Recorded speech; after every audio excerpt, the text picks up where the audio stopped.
This video was brought to you by CuriosityStream.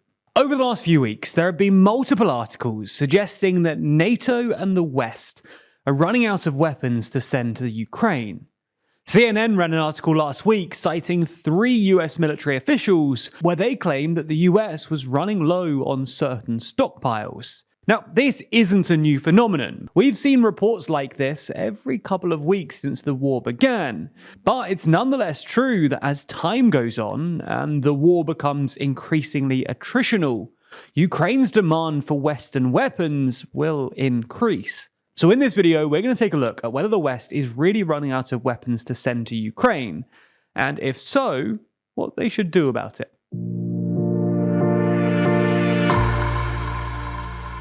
So let's start with the big question. Is the West actually running out of weapons to send to Ukraine? Well, the honest answer here is that no one really knows. Data on NATO stockpiles and agreements with defense contractors are usually confidential, and the reports in the media that suggest that stockpiles are running low are normally based on anonymous hearsay. Nonetheless, there are reasons to think that stockpiles might be running low for certain weapon systems. Firstly, most Western countries have underinvested in their militaries over the last few years, at least by NATO standards. As recently as 2018, just 5 of NATO's 30 members were spending the required 2% of GDP on defense, and only the US was significantly exceeding that number. It's also worth saying that NATO's European members often spent their defense budget on foreign arms imports instead of investing in their domestic defense industries, which means that Europe doesn't have much productive capacity, so it can't effectively scale up domestic production in order to account for new demand from Ukraine. The second reason that stockpiles could genuinely be running out is that this war has been surprisingly old-fashioned, with tank-led mechanized ground offensives, lots of artillery shelling, and not all that much air support. And that's a problem, because NATO countries spend more of their defense budgets on fancy new tech, like supersonic fighter jets and aircraft carriers, which means that they don't have huge stockpiles of old-fashioned stuff, like artillery shells and tanks, which they're able to send to Ukraine. Just take a look at the US budget for defense in 2022. The Department of Defense spent $52.4 billion on the US Air Force, $34.6 billion on the Navy, and just $12.3 billion on the Army. It's a similar story in the UK, NATO's second biggest spender, because while Britain spends a larger fraction on its army than the US does, its largest expenditures are still submarines and information systems. You get the point then. Ukraine needs stuff like artillery and anti-tank missiles, which generally aren't a priority for NATO's modern militaries. And this mismatch between supply and demand is both a good and a bad thing for NATO countries.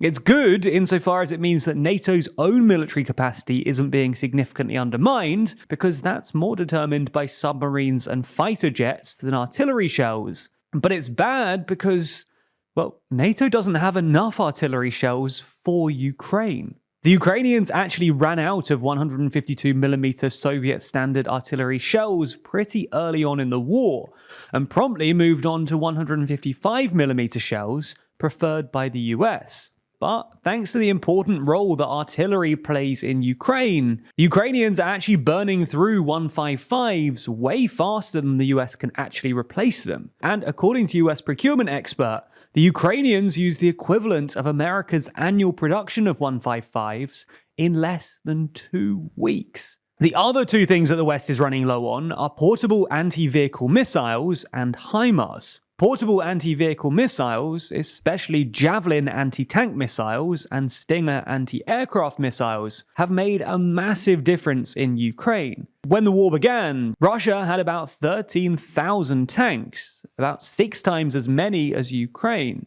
But the West's generous supply of javelins has helped Ukraine nullify this numerical advantage, and open source intelligence suggests that Russia has lost nearly 1,500 tanks, most of which have been destroyed by javelins. Similarly, Stinger missiles have helped the Ukrainians destroy something like 60 Russian aircraft, and Russian air support has been rendered essentially non-existent. However, the US has already sent over a third of its total stockpile to Ukraine, and Lockheed Martin has already been forced to double its annual production from about 2,100 missiles per year to about 4,000. Similarly, the US has had to restart production on Stingers, which it dropped in 2005, in order to replenish its depleted stockpiles.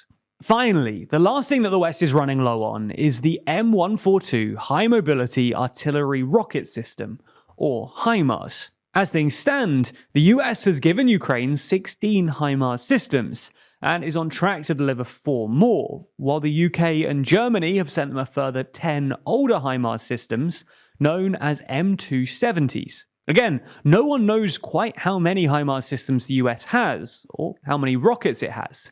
But US stockpiles are clearly under some strain, because Lockheed Martin has upped its annual production from 60 launches annually to nearly 100 for 2023. Anyway, you get the point. While NATO's actual military capacity hasn't been significantly eroded, the West is sort of running out of artillery shells, anti-vehicle missiles, and HIMARS systems.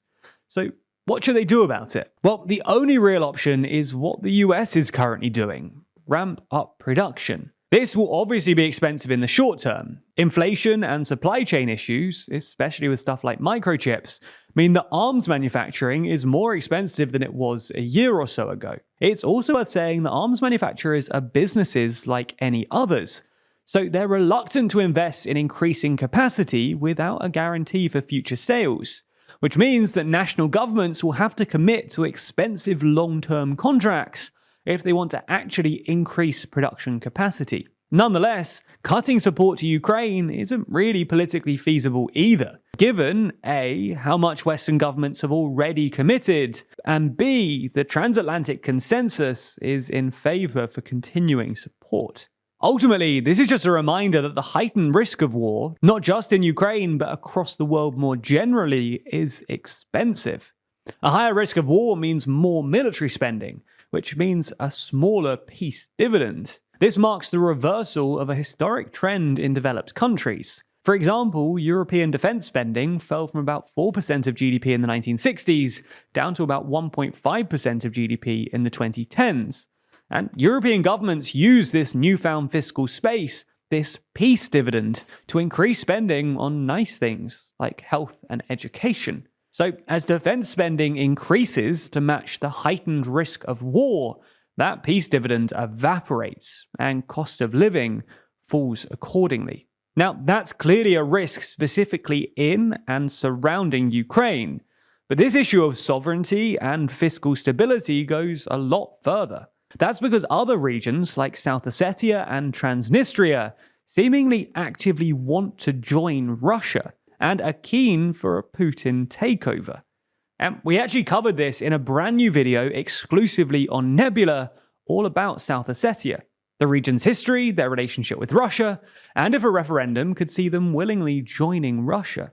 Not only that, but we already have an exclusive video on Nebula all about Transnistria, the country that never existed, and their desire to become part of Russia. So whichever area you're interested in, that's both bases covered. And that's just the beginning too. We have a whole load of other videos exclusively on Nebula as well. Plus, the extended version of the TLDR daily briefing every single day. Signing up also gets you all of our videos ad-free, so no more of this nonsense. Anyway, if you do want to sign up to Nebula, the cheapest way of doing so is with the CuriosityStream Nebula bundle deal. That way, signing up to CuriosityStream for the crazy low price of $14.79 a year also gets you free access to Nebula. That's right, 2 streaming services for just over $1 a month. And by the way, CuriosityStream is awesome on its own. It contains absolutely boatloads of high-quality documentaries on all kinds of topics that I know TLDR viewers will love. So if you want both streaming services for less than $15 a year, then the link is in the description. And if not, well, I can't say I haven't tried to convince you. Thanks for your support.